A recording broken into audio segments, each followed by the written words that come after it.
Red paint and symbols of hate found splattered outside the Brooklyn home of a top Columbia University administrator, and live bugs released inside. Police are now searching for whoever is responsible. Lisa Rozner is live in Brooklyn Heights with more on this. Lisa.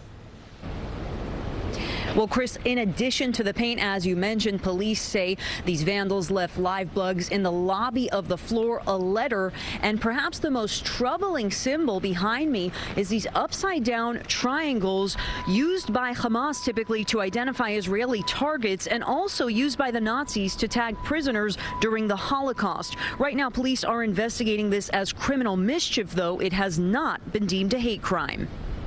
Overnight, vandalism on this quiet, tree-lined Brooklyn Heights street appears to be tied to the NYPD's arrests of pro-Palestinian students on Columbia University's campus in the spring. The hate-filled graffiti was accompanied by a letter to Columbia University's chief operating officer, Cass Holloway, saying, quote, "You signed off on the brutalization of Columbia students because they stood against the genocide of Palestinians," end quote. The suspects also left a wanted flyer with Holloway's face on a mailbox, and bugs dropped in the lobby. The letter also said, quote, "Even when the crickets are gone from your apartment, the memory will remain," end quote. It's startling to walk out the door and see that. It's awful. I don't know. I mean, I feel like it has to stop. I'm all for people protesting, but this is just too far. Holloway did not appear to be home this morning, but neighbors like this man in a wheelchair had no choice but to pass through the paint in order to leave home. Angry. I braced myself for it to come down because they said that they had to use the laundry room entrance, which has stairs up and down to it that I can't use. The vandalism is eerily similar to red paint thrown back in June onto the homes of Jewish executives of the Brooklyn Museum. The NYPD made 2 arrests in those cases, but are still seeking additional suspects.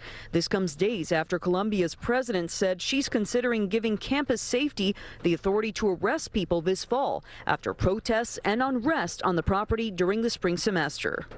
And that letter left here also told Holloway not to expel students who participated in those protests.